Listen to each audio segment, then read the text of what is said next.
भारतीय लोकतंत्र दुनिया के सबसे बड़े और सबसे जीवंत लोकतंत्रों में से एक है, लेकिन अपनी संस्थाओं पर लगातार हमले झेल रहा है। राहुल गांधी के नेतृत्व में विपक्ष ने वोट चोरी का नैरेटिव सेट कर दिया है और चुनाव आयोग निशाने पर है। इस बीच बिहार चुनाव बड़ा संदेश देने जा रहा है। बिहार में 2 चरणों के विधानसभा चुनाव के पहले फेज में बम्पर मतदान हुआ। पहले चरण में करीब 65% रिकॉर्ड तोड़ मतदान हुआ, जिसमें महिला वोटरों की बड़ी भागीदारी दिखी है। बम्पर वोटिंग से किसका फायदा होगा और किसका नुकसान होने जा रहा है, ये चुनाव परिणाम आने के बाद ही साफ होगा, लेकिन ये तय है कि बम्पर वोटिंग लोकतंत्र की बड़ी जीत है। महिलाओं की लंबी कतार की उम्मीद पहले से ही की जा रही थी, लेकिन युवा वोटर्स का जोश भी हाई दिखा। वोटरों की ये भारी भीड़ नीतीश सरकार के काम पर मुहर है या विपक्ष को लंबे समय बाद मौका मिलने वाला है? इस सवाल का जवाब पाने के लिए 14 नवंबर का इंतजार करना होगा। बिहार में पहले चरण में 18 जिलों की 121 सीटों पर जिस तरह से बम्पर वोटिंग हुई, उससे कई समीकरण बने और बिगड़ सकते हैं। वोटरों का ये उत्साह सुबह से ही देखा गया। वोटिंग ज्यादा होने पर पिछले 2 दशक से यही दिख रहा है कि सरकार को ही ज्यादा फायदा हुआ है। इस बार पटना जैसे शहरी क्षेत्र में मतदान धीमा रहा, लेकिन गोपालगंज, मुजफ्फरपुर और बेगूसराय जैसे ग्रामीण इलाकों में भारी मतदान हुआ। इस बम्पर वोटिंग की वजह क्या है और ये किसके लिए खुशखबरी लेकर आ रहा है, ये सवाल सभी के दिमाग में दौड़ रहा है। आमतौर पर ज्यादा वोटिंग का मतलब सत्ता विरोधी लहर से जोड़ा जाता रहा है, लेकिन हर बार नहीं। बड़ी संख्या में युवा और महिला मतदाताओं ने वोट डाला। ज्यादातर वोटरों ने विकास के मुद्दे पर मतदान किया। पहले फेज के बाद अब सबकी नजर दूसरे और आखिरी फेज के मतदान के दिन यानी कि 11 नवंबर पर टिकी होंगी, जब 122 सीटों के लिए वोटर अपने मताधिकार का प्रयोग करेंगे। पहले चरण में हुई बम्पर वोटिंग से सत्ता पक्ष और विपक्ष के नेताओं के साथ ही चुनाव आयोग ने भी खुशी जताई है। उम्मीद है 2025 का चुनाव बिहार में वोटिंग का नया रिकॉर्ड बनाने वाला है।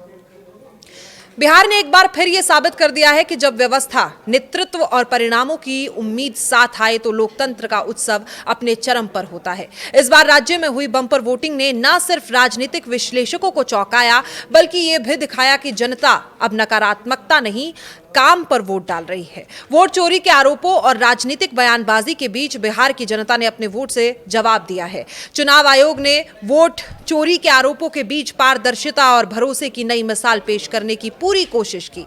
चुनाव आयोग की सख्त निगरानी, बूथ स्तर पर तकनीकी सुधार और प्रशासनिक टीम की तत्परता ने पूरे चुनावी माहौल को पारदर्शी बनाया। इस बार मतदाता सूचियों की बेहतर जांच, इलेक्ट्रॉनिक निगरानी और तैनात सुरक्षा बलों की तत्परता ने लोगों में भरोसा जगाया कि उनका वोट सुरक्षित है। गांव से लेकर शहरों तक मतदाताओं को महसूस हुआ कि सिस्टम अब पहले जैसा नहीं रहा। यह मजबूत और भरोसेमंद हुआ है। लोगों की शिकायतें सुनी गई, भूल सुधार के पूरे मौके दिए गए। हाल ही में हुए राज्य विधानसभा चुनावों में हार के बाद राहुल गांधी ने वोट चोरी के गंभीर आरोपों की बाढ़ ला दी थी। ये रणनीति चुनाव आयोग की विश्वसनीयता पर प्रश्न चिन्ह लगाती है। राहुल गांधी ने हरियाणा सहित कई राज्यों में चुनावी प्रक्रिया पर सवाल उठाए। राहुल गांधी का आरोप था कि मतदाता सूचियों में लाखों डुप्लीकेट मतदाता हैं और ईवीएम के माध्यम से व्यापक पैमाने पर धांधली हुई है।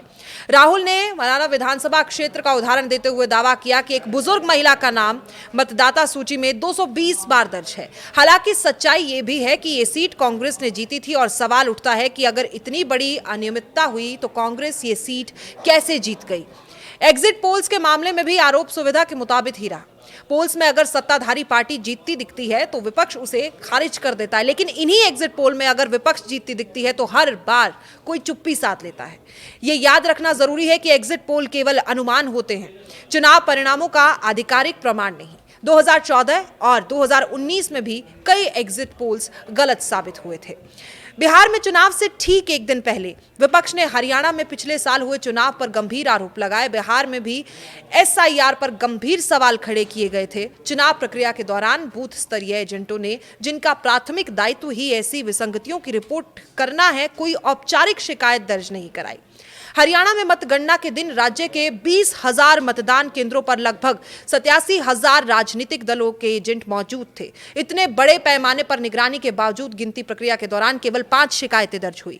सवाल उठता है कि अगर धांधली हुई थी तो मैदानी स्तर पर यह चुप्पी क्यों रहती है। सबसे चिंताजनक पहलू है कि देश के युवाओं, विशेष रूप से जिनजेड को लोकतांत्रिक संस्थाओं के प्रति अविश्वास पैदा करने के लिए एक उपकरण के रूप में इस्तेमाल किया जा रहा है। यह कहना कि तुम्हारा भविष्य तुमसे छीना जा रहा है एक सोची समझी राजनीतिक भाषा लगती है, ना कि वास्तविक चिंता। यह बयान ऐसे समय में आया है जब पड़ोसी देशों ने हिंसक प्रदर्शनों और अराजकता का सामना किया।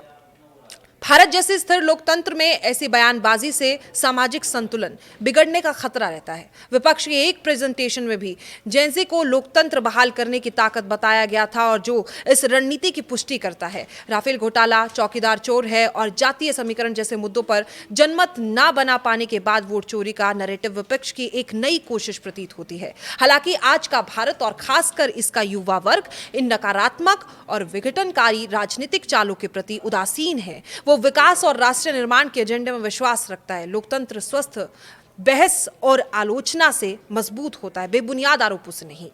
चुनावी हार को स्वीकार करना और जनादेश का सम्मान करना ही लोकतांत्रिक परंपरा का सार है। विपक्ष को इस सार को समझना चाहिए और देश की लोकतांत्रिक संस्थाओं पर अकारण प्रहार बंद करना चाहिए।